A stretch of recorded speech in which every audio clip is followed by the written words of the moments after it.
انسان کو یاد کرایا ہے کہ تو نے عبادت اپنے رب کی کرنی ہے، اور فرمایا رب تمہارا وہ ہے جس نے تمہارے لیے زمین کو فرش بنایا ہے، آسمان کو چھت بنایا ہے، اور آسمان سے پانی برسا کے تو زمین سے پھل اگائے ہیں، رزق لکم، وہ بھی تیرے کھانے کے لیے اگائے ہیں۔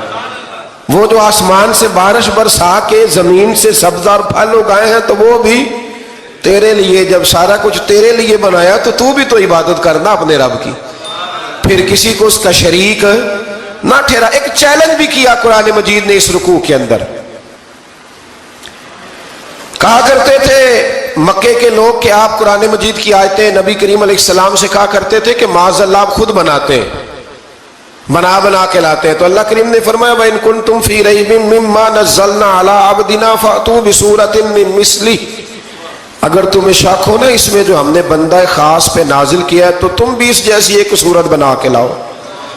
پڑھے لکھے تو تم بھی ہو نا، مکے میں تم بھی رہتے ہو، تو ایک صورت بنا کے لاؤ۔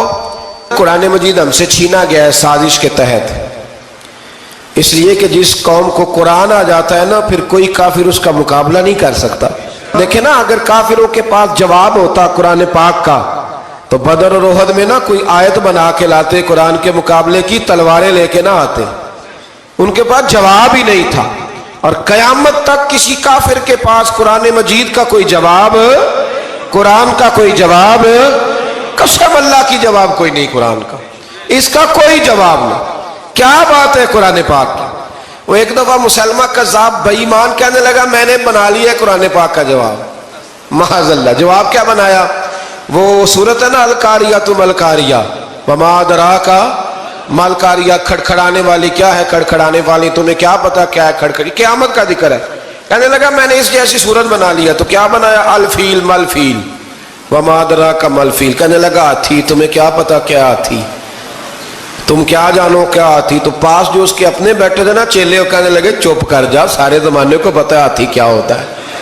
تو پاگل ہے، اس کے دو کان ہوتے ہیں، ایک سونڈ ہوتی ہے، چار اس کے پیر ہوتے ہیں۔ بیوقوف آدمی قرآن کا مقابلہ کرنا ہے تو کچھ چج کے ساتھ کر، پاگلوں کی طرح مقابلہ کرے گا، جوتے کھائے گا بھی ہمیں بھی پڑھوائے گا۔ تو قرآن مجید کا کوئی مقابلہ کر سکا؟ تو اس آیت مبارکہ میں اللہ نے کافروں کو یہ کہا اگر مقابلہ نہیں کر سکتے تو پھر اللہ سے ڈرو، ورنہ دوزخ میں ڈالے جاؤ گے، وہ جس کا ایندھن آدمی اور پتھر ہے، اور بنائی بھی کافروں کے لیے گئی ہے۔ اعدت للکافرین، جہنم کس کے لیے بنائی گئی ہے؟ کافروں اور منافقوں کے لیے۔ مسلمانوں کے لیے بنائی گئی، مسلمان مرضی سے چھلانگے لگائیں تو ان کی موج ہے، ورنہ ان کے لیے جہنم، ان کے لیے اللہ نے جنت بنائی ہے۔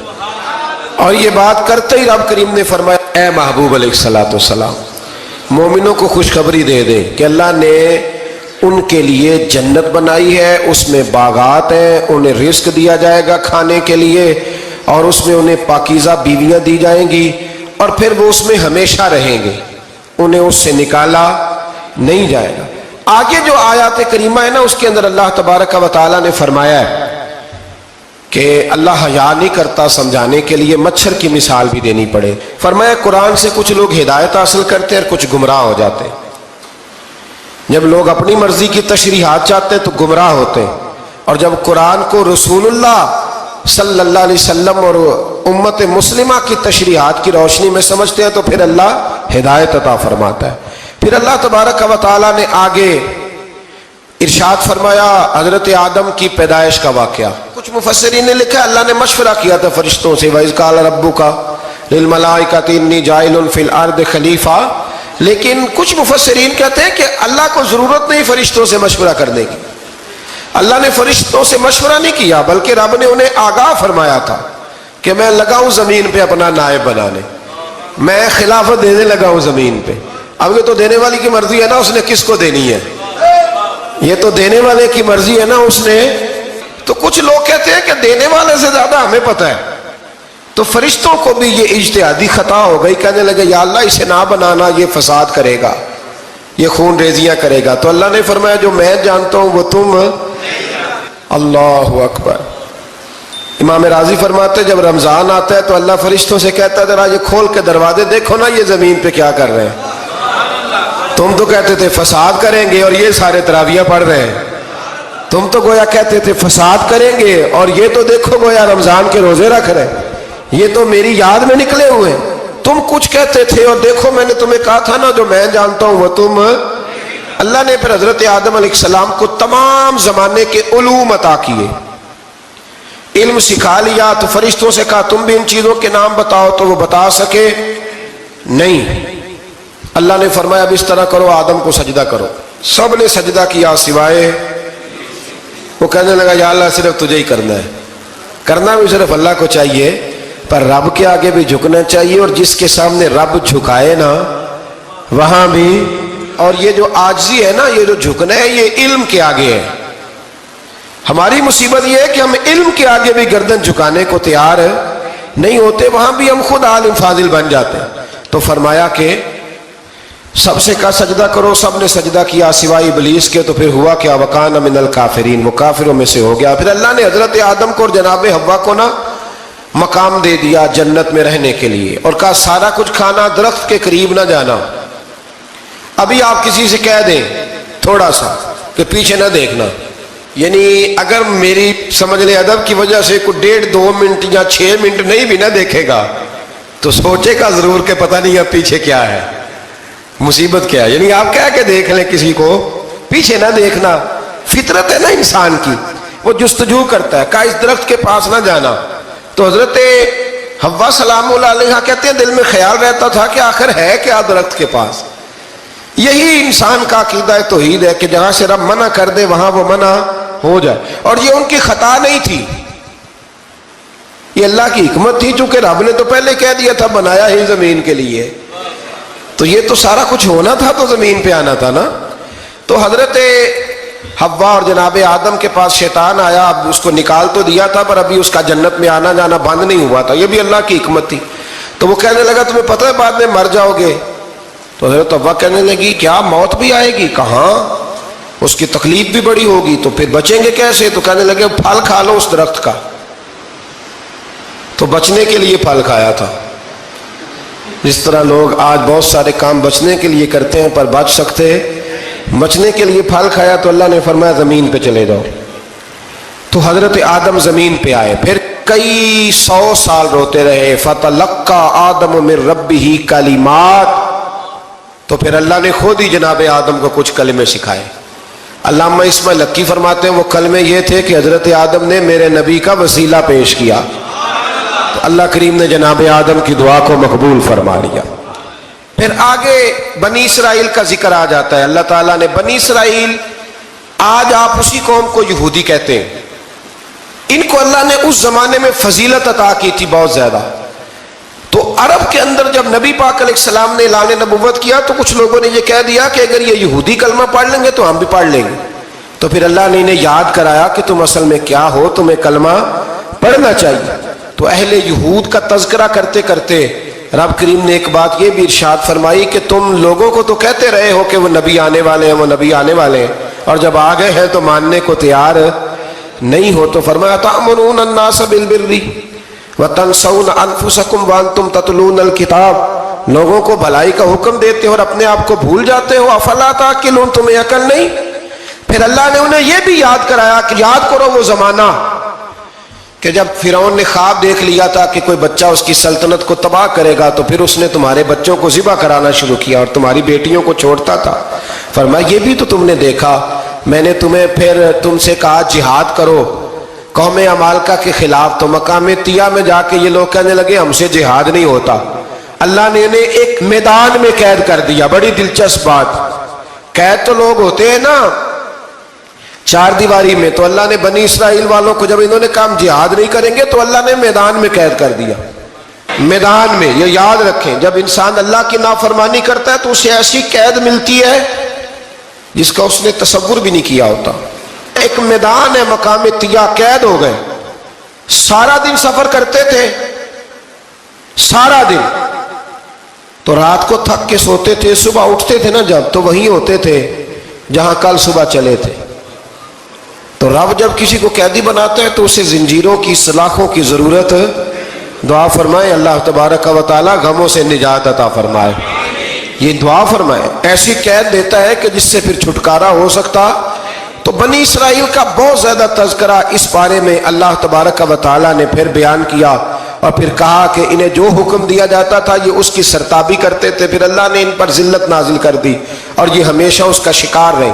قوم سبت کا ذکر فرمایا اللہ نے، ہفتے والے دن کچھ لوگ نافرمانی کرتے تھے۔ ہمارے بھی ہیلے بہانے ہیں نا آج کل کاروبار میں، تو اسی سپارے کی آیت نمبر 65 کے اندر اللہ تعالیٰ نے حضرت داؤد کی قوم کا ذکر کیا کہ اللہ نے انہیں حکم دیا تھا کہ ہفتے والے دن مچھلیاں نہیں پکڑنی، تو وہ کہتے تھے چلو ہاتھ لگا کے نہیں پکڑنی، ہاتھ لگا کے۔ وہ ہمارے لوگ ہیلے بہانے تلاش کر لیتے ہیں نا، وہ بڑے جناب انشورنس والا آ گیا، اب وہ بینک والا آ گیا، اب وہ فلانے صاحب آ گئے، وہ تروڑ مروڑ کے کہانیاں باتیں، اور پھر ہمیں بھی رستے مل جاتے ہیں بچنے کے۔ مفتی صاحب نے کہہ دیا تھا، ایک مولانا سے میں نے ان کو کہا ہفتے والے دن مچھلیاں نہیں پکڑنے کا، نہیں پکڑتے، چھوٹے چھوٹے حوض بنا لیے، تو مچھلیاں زیادہ آتی تھی اس دن، یہ بھی اللہ کی قدرت تھی۔